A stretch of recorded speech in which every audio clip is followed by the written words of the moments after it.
Vertice di ANCI e province sul caro energia e la crisi del personale che rischia di rallentare il PNRR, le testimonianze dei sindaci, lavori fermi, attività bloccate, famiglie che chiedono aiuto, la situazione è drammatica.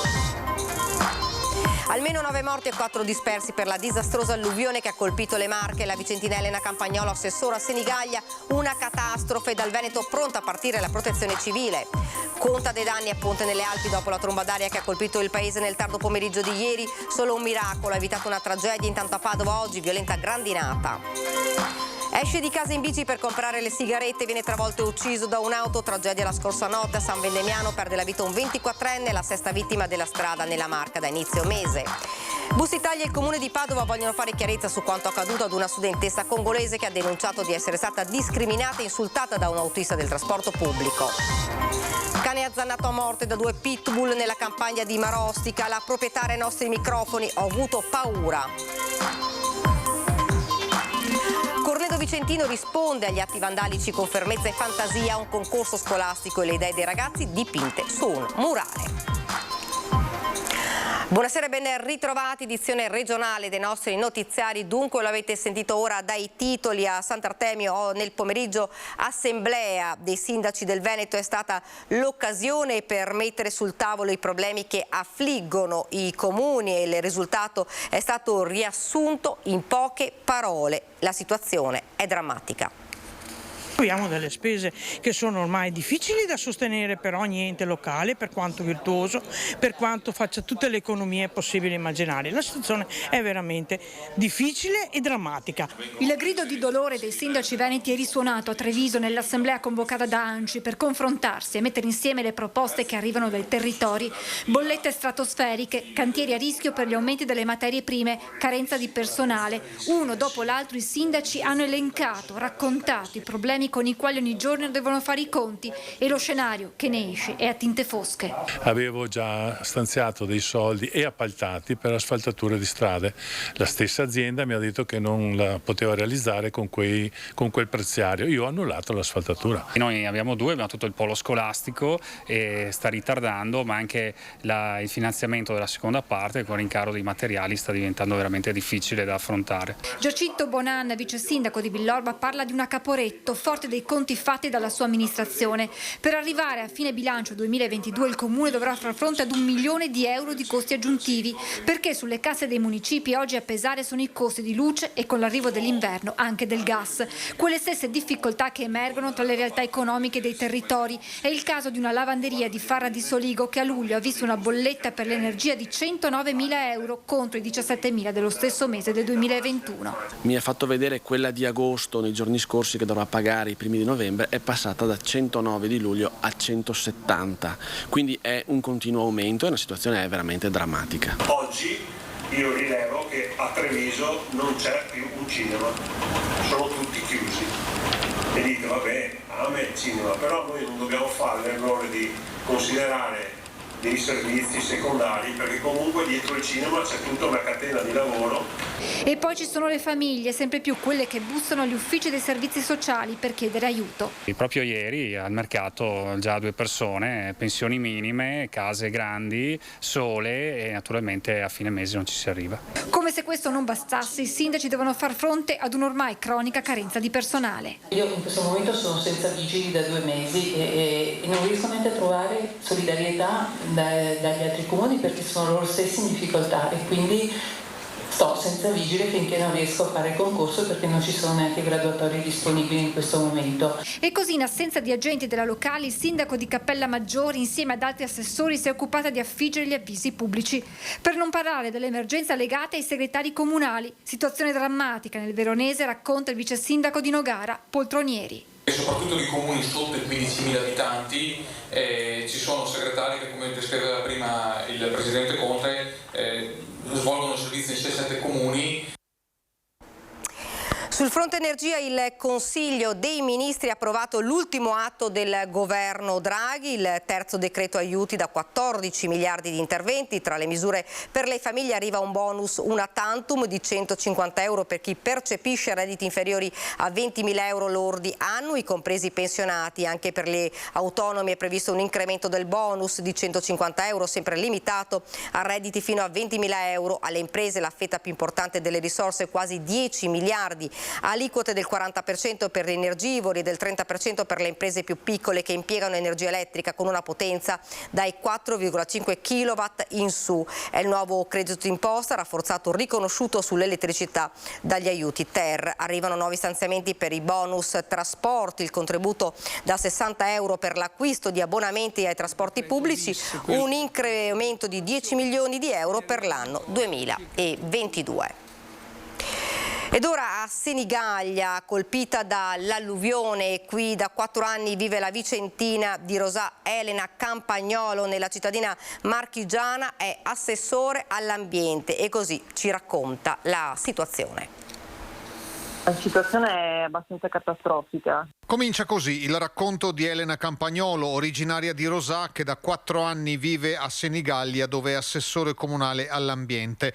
I quasi 700 mm di pioggia caduti in poche ore, pari alle precipitazioni di 6-8 mesi, hanno gonfiato il letto del fiume Misa, poi tracimato. L'asina ha rotto prima, però è arrivato molto impetuoso. Il nostro è un fiume a carattere torrentizio, per cui è complicato da spiegare per questo, perché uno non si aspetta una piena fino al minuto prima e il minuto dopo effettivamente il fiume può tracimare. Era imprevedibile l'evento meteorologico che ha sconvolto la cittadina marchigiana, già colpita da un'altra alluvione nel 2014. La conta delle vittime è ancora in corso, così anche quella dei danni materiali. Siamo in attesa più che altro degli aiuti, perché abbiamo diverse criticità in questo momento, più di 100 sfollati, e quindi è gente che ha perso qualunque cosa. Nelle ultime ore solo una tregua con qualche squarcio di sole ha permesso di iniziare a ripulire la città, ma in arrivo un'altra allerta meteo che potrebbe aggiungere danno a danno. Tra le altre cose eravamo ancora in stagione, quindi noi qui alcuni hanno perso anche completamente gli stabilimenti balneari, perché poi l'ondata di piena sostanzialmente si è riversata in mare e da lì ha avuto quasi un'onda anomala ed è andata a distruggere tutti diversi stabilimenti balneari della zona più centrale di Senigallia.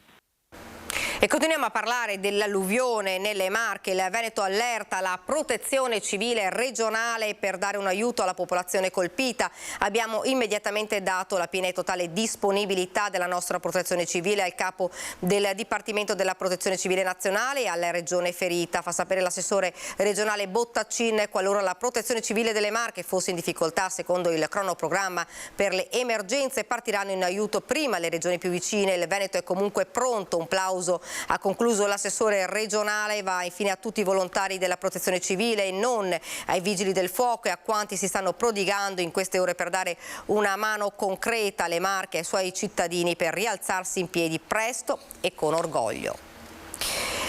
E continuiamo a parlare di maltempo. Una forte grandinata si è abbattuta dopo le 16 su Padova con chicchi delle dimensioni di palline da golf.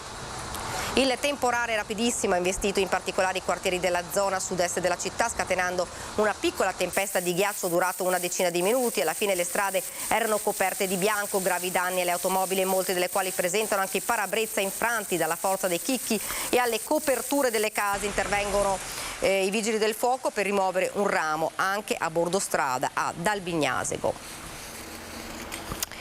E conta dei danni a Ponte nelle Alpi dopo la tromba d'aria che ha colpito il paese nel tardo pomeriggio di ieri. Guardando per terra sembra quasi incredibile che nessuno si sia fatto male e che perfino l'auto finita sotto le macerie non sia poi risultata particolarmente danneggiata. La micro tromba d'aria si è praticamente concentrata su una sola casa. Io ero in ufficio a Levego, si vedeva arrivare dal Serva, da dietro al Serva ha fatto il giro dalla parte di Ponte nelle Alpi e poi verso l'Alpago. E quanto è durato? penso un quarto d'ora, 20 minuti, non di più. I vigili del fuoco hanno immediatamente messo l'area in sicurezza accatastando le coperture di vente che non avevano fissaggio e che si trovavano sopra il tetto probabilmente sin dai tempi della costruzione dello stabile. Una cosa simile era già accaduta un paio d'anni or sono. Noi ci stiamo accorgendo che il clima sta cambiando, oltre alle situazioni che abbiamo già visto durante l'estate. In 2 anni questa è la seconda micro tromba d'aria che il territorio pontalpino subisce. Nel 2020 si è divelto il Palamares, quindi pronto l'intervento poi della Protezione Civile e dei Vigili del Fuoco. Ieri è toccata un'altra zona, che è quella del Bivio, quindi la zona centrale di Ponte nelle Alpi. 3 perturbazioni provenienti dal Serva, dalla zona di Longarone e da Soverzene sono incontrate, hanno creato questo nubifragio terribile che ha divelto il tetto di una casa a 3 piani. Per fortuna i detriti sono finiti sì nel giardino sottostante, ma non hanno colpito nessuna persona. Altri danneggiamenti arrivano da forti fulmini che arrivano direttamente nelle case private. Anche questo è un atto da capire dal punto di vista meteorologico, e ci sono stati dei danni in via dei Zattieri appunto per fulmini che sono caduti su case private.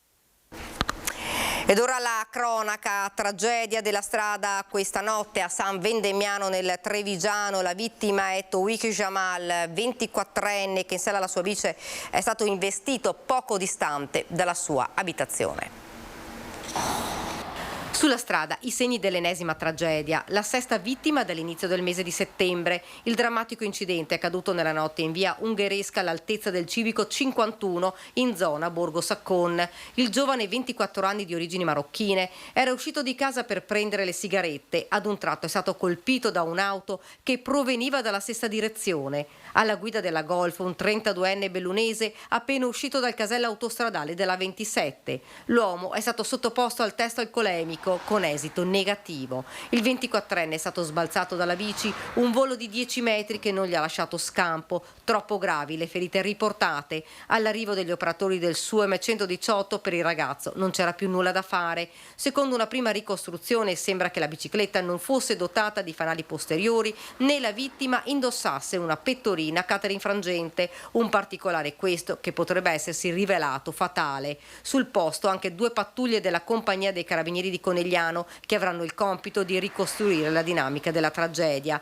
Il 24enne da tempo era in Italia ospite da un'amica ed aveva appena ottenuto il permesso di soggiorno. Il suo sogno era quello di iniziare a lavorare e aiutare la sua famiglia che si trova in Marocco. Una strada, via Ungheresca, trafficata a tutte le ore del giorno con macchine, dicono i residenti, che sfrecciano ad alta velocità. Finita la pandemia qua corrono come i pazzi, non c'è più nessuno che ha un po' di, come si dice, un po' di tranquillità, di correre più piano.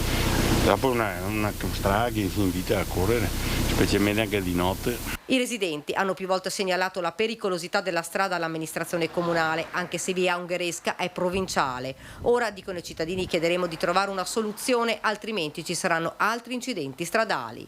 Ad agosto nella Marca sono state 12 le vittime, un trend che non sembra diminuire nel mese di settembre. La salma è stata portata all'obitorio dell'ospedale di Conegliano a disposizione dell'autorità giudiziaria, che aprirà un fascicolo d'inchiesta per omicidio stradale. Bus Italia ed il comune di Padova vogliono fare chiarezza su quanto accaduto ad una studentessa congolese che ha denunciato di essere stata discriminata e insultata da un autista del trasporto pubblico. Bus Italia ha aperto un'indagine interna per far luce su quanto accaduto mercoledì 14 settembre all'interno dell'autobus della linea 14. Saira, una ventenne di origine congolese, studentessa di Agripolis, ha denunciato di essere stata insultata da un autista del trasporto pubblico. Secondo il racconto della giovane, al momento di scendere dal mezzo il conducente avrebbe tenuto chiuse le porte e chiesto il biglietto alla giovane, che si è rifiutata di farlo dato che l'uomo lo aveva chiesto solo a lei e non agli altri passeggeri. L'autista avrebbe cominciato ad offendere la 22enne fino all'arrivo in stazione, dove è intervenuta la polizia per calmare gli animi. Agli agenti la ragazza ha poi mostrato un regolare abbonamento annuale. Su questa vicenda e la presunta discriminazione è intervenuto anche l'assessore alla mobilità di Padova, Andrea Ragona. Ci sono degli elementi che non ci lasciano tranquilli, perché evidentemente è successo qualcosa di strano. È alquanto strano che venga chiesto un biglietto all'uscita, perché l'autista può verificare, ma lo verifica in entrata, quindi effettivamente c'è qualcosa che non ci torna, e questi fatti, se confermati, bene che la ragazza abbia fatto denuncia, ci portano a una considerazione, che quello che è successo è assolutamente inammissibile. Non sono ammissibili le discriminazioni, non lo sono sul trasporto pubblico e non lo sono nella nostra città, per cui bene che l'azienda abbia aperto un'inchiesta, bene che le forze dell'ordine stiano indagando per capire effettivamente cosa è successo e per andare a individuare il responsabile ed eventualmente anche farlo pagare, perché le discriminazioni sono un'onta per la città e sono un'onta anche per tutti gli autisti che lavorano bene, fanno bene il loro lavoro. Ed ora ci fermiamo per qualche istante di pubblicità.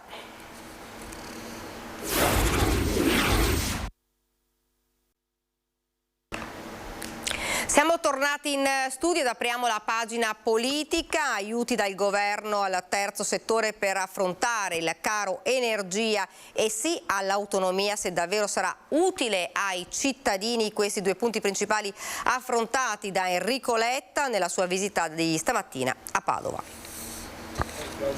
Il segretario del PD visita la cooperativa Giotto, una delle realtà più solide e meglio organizzate del terzo settore padovano. Incontra operatori e dirigenti della sede di via Vigonovese. Su questa realtà sociale e produttiva, come in tutte quelle del terzo settore, incombe il caro energia. Lancio un messaggio molto forte al governo oggi. L'ho detto ieri sera in Parlamento, bisogna che il decreto TER sugli aiuti comprenda anche il mondo del terzo settore. Per noi questo è un punto irrinunciabile, il mondo del terzo settore, le RSA devono essere compresi nel decreto TER sugli aiuti, sulle bollette, perché le bollette decuplicate arrivano anche alle realtà del terzo settore, alle RSA, e i danni di tutto questo finiscono per arrivare sulle famiglie delle persone più fragili che vivono nelle RSA o che vivono le realtà con il terzo settore, e non è giusto, non è possibile. Tra le priorità del PD c'è l'autonomia, la gestione delle regioni? Noi siamo disponibili a una discussione sul tema dell'autonomia differenziata, quindi all'applicazione della Costituzione, ovviamente disponibili purché sia una cosa utile per i cittadini di tutto il Paese, una cosa che non porti il Paese a dividersi in due e che parta da temi concreti che possono essere oggetto di discussione. Penso al lavoro, questioni che hanno un immediato elemento positivo. Non sono d'accordo se è semplicemente una bandiera ideologica e di identità politica. Noi siamo con lo spirito dei padri costituenti. I padri costituenti, nessuno di loro aveva una bandiera, tutti insieme hanno fatto la Costituzione più bella del mondo. Dunque a Padova e Verona, oggi Enrico Letta, segretario del Partito Democratico, ha parlato di Costituzione e autonomia. Su questi temi nel corso della nostra prima edizione si è espresso anche Flavio Tosi, candidato per Forza Italia. Nel 1946, 47, 48 quella era la Costituzione più bella del mondo, oggi è vecchia, va cambiata, modernizzata. Abbiamo un apparato dello Stato a Roma che è figlio di quella Costituzione, abbiamo un Parlamento che è figlio di quella Costituzione, un modello di bicameralismo perfetto, dove due Camere fanno la stessa identica cosa sovrapponendosi, quindi di fatto una è inutile, e quindi penso che appunto la Costituzione, che era bella, bellissima, oggi sia da cambiare. Per l'autonomia ricordo a Enrico Letta che i suoi elettori e i suoi esponenti di partito nella regione del Veneto hanno sostenuto giustamente il referendum per l'autonomia. Non è un referendum che spacca l'Italia, non è un referendum che crea guerre e tensioni sociali, perché come sa Enrico Letta, perché lo sa benissimo, è un referendum che si basa sulla Costituzione che lui appunto apprezza moltissimo e quindi in base al dettato costituzionale prevede il trasferimento di alcune materie e le relative risorse, quindi per lo Stato dal punto di vista del gettito non cambia assolutamente nulla, i conti dello Stato rimangono in ordine, la tal delega costa X allo Stato, lo Stato ti dà la delega alla Regione con X soldi, in modo che la cosa non cambi per i conti dello Stato. E quindi credo che dovrebbe ricordarsi che i suoi esponenti politici e la larghissima parte dei suoi elettori 5 anni fa hanno votato a favore dell'autonomia. All'autonomia è collegata anche un'altra partita, quella della legge quadro sulla montagna. A parlarne Marco Griguolo di Azione Italia Viva, che parla anche di elezione diretta del Presidente del Consiglio. Non so se questi due provvedimenti, che sono molto importanti per la Regione Veneto e anche per quanto riguarda la provincia di Belluno, non so se riusciranno appunto ad essere approvati e ad entrare in vigore. E questo per me è una grande responsabilità di quelle forze politiche che non hanno sostenuto, o meglio, hanno sostenuto prima il governo Draghi e poi hanno scelleratamente deciso di farlo cadere. Questo per me sono delle responsabilità che gli italiani si devono ricordare quando andranno il 25 di settembre a votare. Sull'autonomia noi abbiamo detto due cose molto chiare: ci devono essere i due capisaldi, sono il fisco ovviamente e la responsabilità. Ci sarà bisogno di una riforma sicuramente costituzionale, noi la individuiamo con l'elezione diretta del Presidente del Consiglio sul modello dei sindaci. Credo che questo, al di là di come uno la pensi sulla forma parlamentare, possa avvicinare nuovamente i cittadini alla politica, perché noi, è il mio grande dramma, probabilmente avremo tante persone che non andranno a votare, giovani e anche persone anziane.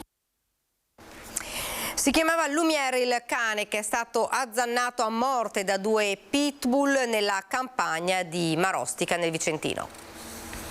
È metà mattina dello scorso venerdì. Una ragazza sta facendo una passeggiata lungo via Caboina col suo bastardino al guinzaglio. A un certo punto sbucano due cani pitbull liberi. La ragazza prova a cambiare strada, anche perché il suo animale era impaurito. Il più grande dei due pitbull però lo azzanna al collo, tagliando il guinzaglio e trascinandolo in un campo vicino. A quel punto io mi sono messa a urlare e si sono fermate delle persone che stavano passando di lì in macchina, perché a piedi in quel momento non c'era nessuno. E niente, non potevamo fare nulla, abbiamo provato a fermare il cane, ma comunque era pericoloso anche per noi, quindi non abbiamo fatto niente, abbiamo aspettato. Dopo più o meno 20 minuti il cane grande è andato via, lasciando il mio cane morente a terra. Sul posto, allertata dalla stessa ragazza, la pattuglia di Marostica della Polizia Locale del Nord-Est Vicentino e i medici del servizio veterinario hanno verificato l'accaduto. Il proprietario dei due pitbull, identificato tramite il chip degli animali, li ha rimessi in sicurezza e rischia una multa per malgoverno di animali. Le indagini dovranno verificare perché i cani fossero liberi sulla strada. Appena il cane grosso è andato via, dopo l'attacco, io sono subito andata dal mio cane, però comunque avevo paura che l'altro cane tornasse, perché io non sapevo dov'era, era scomparso, poteva tornare, sì, avevo paura. Cornedo Vicentino risponde agli atti vandalici con fermezza e fantasia alle idee dei ragazzi dipinte su murale. Unicorni, arcobaleni e personaggi che arrivano direttamente dal mondo dei cartoni animati. Portare il bello e la fantasia per cancellare gli imbrattamenti. L'obiettivo dell'amministrazione di Cornedo Vicentino, che ha lanciato un concorso di idee in collaborazione con l'Istituto Comprensivo di Cornedo per permettere ai ragazzi di esprimere la propria visione e versione di decoro cittadino.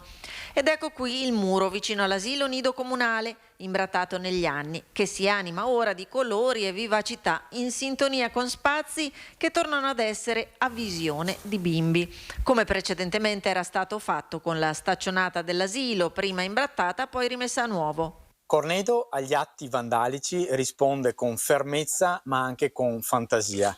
Ricorderete benissimo l'imbrattamento della nuova staccionata dell'asilo nido, che grazie al senso di responsabilità dei genitori e dei ragazzi che hanno chiesto scusa, previo il pagamento e la riparazione completa dei danni, è stata sostituita.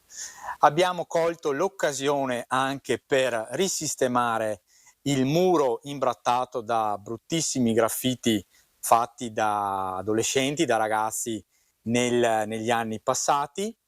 Siamo intervenuti prima con una profonda pulizia del muro grazie all'intervento del consigliere comunale delegato al decoro Pierino Zamperetti e ad un cittadino, Giannino Perin, e poi in sordina durante l'estate abbiamo lanciato un concorso di idee in collaborazione con l'Istituto Comprensivo di Cornedo Vicentino, a cui hanno partecipato i ragazzi. Un contributo alla bellezza che diventa un esempio in cui ragazzi e cittadini sono coinvolti per ciò che è un bene comune. E spero veramente che questo sia un esempio per altri luoghi della città per recuperare dal degrado degli anni passati e rendere il nostro paese veramente più bello. Ed è davvero tutto, vi lascio come di consueto alle nostre previsioni del tempo, grazie davvero per averci seguito, buona serata.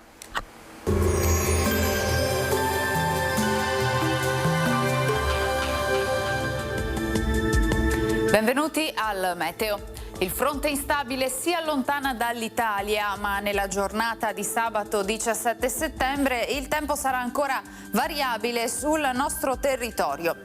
Vediamo insieme il dettaglio. Sul Veneto avremo precipitazioni anche a carattere di rovescio o temporale, specie al mattino, in graduale attenuazione con il passare delle ore, con tendenza a schiarite soleggiate nel corso del pomeriggio. Temperature in calo, minime tra 7 e 15 gradi, massime invece comprese tra i 18 e i 19 gradi all'incirca, dunque clima piuttosto fresco. Spostiamoci ora sul Friuli Venezia Giulia, anche in questo caso in mattinata cielo coperto con piogge in genere moderate, sulla costa soffierà bora forte, a seguire generale miglioramento. Giornata piuttosto fredda per la stagione con temperature minime sugli 8-12 gradi, massime sui 16-19 gradi. Infine diamo uno sguardo alla situazione del Trentino Alto Adige, dove risulterà il tempo perturbato. Nelle prime ore del mattino avremo precipitazioni residue, nel corso della giornata maggiori tratti soleggiati. Temperature minime intorno ai 10 gradi, massime sui 21-22 gradi. Dal meteo di Antenna 3 per ora è tutto. Arrivederci al prossimo aggiornamento.